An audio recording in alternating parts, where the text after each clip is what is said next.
तो ये परिवार के लिए समय निकालना बहुत जरूरी है। काम तो सभी को है, वो पूरा कभी नहीं होने वाला है। एक पूरा हुआ, दो उभर आते हैं, दो पूरे किए, चार शुरू करने पड़ते हैं। तो काम तो रहेंगे, you have to put the bar, time bar. दुनिया के सबसे धनाढ्य इन्वेस्टर वॉरेन बफेट को पूछा कि आप 63 कंपनीज के मालिक हो, उनमें से कहीं तो फॉर्च्यून 500 में है, आप बैलेंस कैसे करते हो समय का? उन्होंने कहा सुबह 9 से शाम को 6 मैं बिजनेसमैन हूं, शाम को 6 से 9 3 घंटे के लिए मैं फैमिली पर्सन हूं, और रात को 9 से 10:30 मैं स्पिरिचुअल एंटिटी हूं, एक आध्यात्मिक अस्तित्व हूं। यह मेरी दिनचर्या है। फिर उन्होंने कहा कि 6 बजे मैं टेबल पे पेन फेंक के खड़ा हो जाता हूं, कुछ भी हो। देव कंपनीज के मालिक, साउथ कोरिया की बहुत बड़ी कंपनी है, उनको पूछा कि आपका शेड्यूल ऑफिस क्या क्या रहता है? 5 बजे खड़ा हो जाता हूं। फिर क्या करते हो? जिम में जाता हूं, स्विमिंग में जाता हूं, 7:30 बजे परिवार के पास पहुंच जाता हूं। अरे भाई साहब, आप तो एग्जीक्यूटिव चेयरमैन हो, आप ज्यादा समय ऑफिस में बैठोगे तो धंधा बढ़ेगा। तो मैं जानता हूं, मैं ज्यादा ऑफिस में बैठूंगा तो धंधा बढ़ेगा, क्योंकि मैं एग्जीक्यूटिव चेयरमैन हूं, फाइनल डिसीजन ले सकता हूं। उन्होंने उत्तर क्या दिया? I don't want to drink liquid gold as curry. मुझे पारिवारिक जीवन का आनंद लेना है।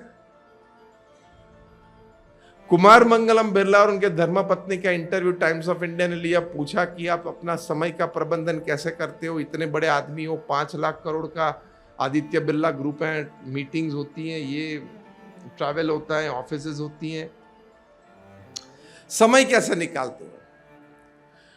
तो उनके धर्मपत्नी ने उत्तर दिया, ये टाइम्स ऑफ इंडिया में इंटरव्यू छपा था। जब पत्रकार ने यह प्रश्न पूछा तो उनके धर्मपत्नी ने कहा कि इसका उत्तर मैं देना चाहती हूं। और उन्होंने कहा कि हमारे बिरला परिवार में एक रिवाज है, मतलब एक कस्टम, एक ट्रेडिशन है कि रात को 8 बजे सभी अपना मोबाइल फोन मातृश्री को डिपॉजिट कर देते हैं,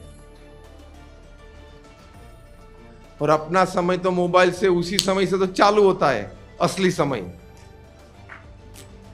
मोबाइल का असली समय क्या रहता है?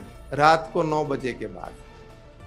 9 बजे के बाद सभी के हाथ में से अगर मोबाइल ले ले तो आधी पृथ्वी पागल हो जाएगी, इतने एडिक्टेड हो गए। पत्रकार तो आश्चर्य में गरका हुए, क्या बात करते हो मैडम, रात को 8 बजे डिपॉजिट कर देना होता है, फिर क्या करते हो? जैसे 8 बजे के बाद अगर मोबाइल हाथ में नहीं है तो दुनिया ही पूरी हुई।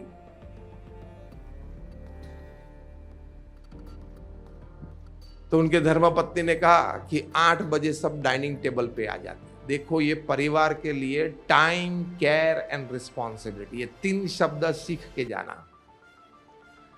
8 बजे सब डाइनिंग टेबल पे आ जाते हैं, 35-40 मिनट रात्रि भोजन सब साथ में लेते हैं, आनंद करते हैं, बातें करते हैं। पत्रकार ने पूछा फिर पौने घंटे तक वहीं बैठ के कुछ न कुछ बातें चलती हैं, कोई इतिहास की बातें चलती हैं, बच्चे पढ़ के आए हैं, पोते पोती हैं, वो कुछ पढ़ के आए हैं, बातें करते हैं, स्कूल की बात निकलती हैं, कोई प्रसंग उनको शेयर करना है, हम कोई प्रसंग शेयर करते हैं, कोई पुराने हमारे फैमिली में बड़े सेलिब्रेशन हुए उसकी बातें बच्चों को करते हैं, पुरखों की बातें करते हैं, कोई नया इवेंट आता हो फैमिली में तो उसकी कुछ चर्चा निकलती है, कुछ आयोजन की बातें निकलती हैं, बैठे हैं 9:30 तक। फिर सभी को अपना अपना मोबाइल वापस मिलता है। तो इंटरव्यूअर ने मैडम को इंटरप्ट किया कि मैडम, कुमार मंगलम बिरला भी डिपॉजिट करते हैं, मतलब वे खुद भी करते हैं, तो क्या वो परिवार के सदस्य हैं? रात को 8 बजे is not Kumar Mangalam Birla, he is a member of the Birla family, simple. वे भी डिपॉजिट करते हैं। कुमार मंगलम बिरला बाजू में बैठे थे, हाँ कर देता हूं। देखो, इस प्रकार के परिवार, विचारशील परिवार जो जीवन को समझे हैं उनकी रीति नीति क्या है।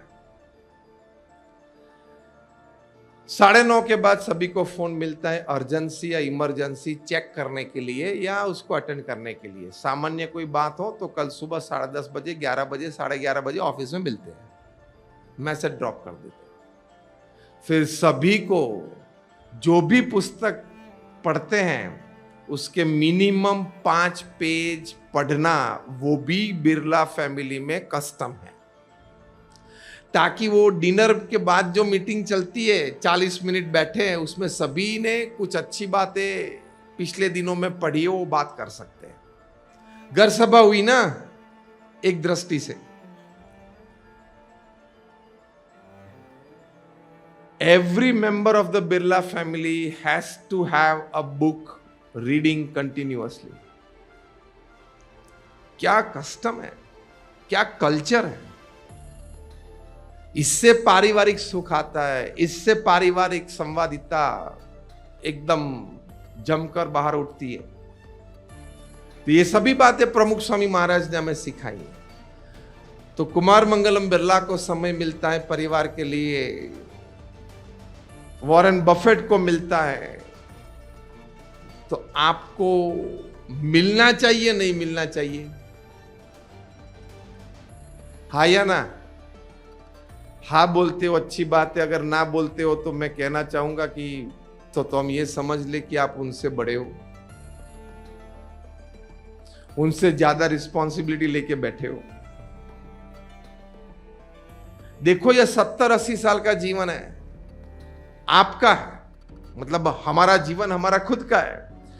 किस तरह से उसका प्रबंधन करें समय का, ताकि अंत समय में हम अपनी छाती पे हाथ रख के बोल सके कि yes I lived my life. भगवान ने मुझे 70, 80, 85, 90 साल दिए, मैंने अपना जीवन जिया। वो संतोष तो होना चाहिए कि नहीं? किसी पे अपने जीवन का, विचार का, वर्तन का प्रभाव पड़ा ना पड़ा, किसी को हम सिखा पाए ना सिखा पाए, वो चैप्टर नंबर 2 है। चैप्टर नंबर 1 तो हमें संतोष होना चाहिए ना। और हम लोग जो यहाँ बैठे हैं BAPS में, हम तो भगवान स्वामीनारायण के आश्रित हैं, प्रमुख स्वामी महाराज, महंत स्वामी महाराज के शिष्य हैं। तो हमें तो उन्होंने जिस प्रकार का जीवन सिखाया है कि इस प्रकार से जीवन जीते हैं, उसी मार्ग पे चलना है, कोई शंका नहीं रखनी है। क्योंकि आगे हजारों भक्त इस मार्ग पे चले, सुखी हुए, वो प्रत्यक्ष अनुभव है, तो हमें भी उस मार्ग पे चलना है। It is as simple as that.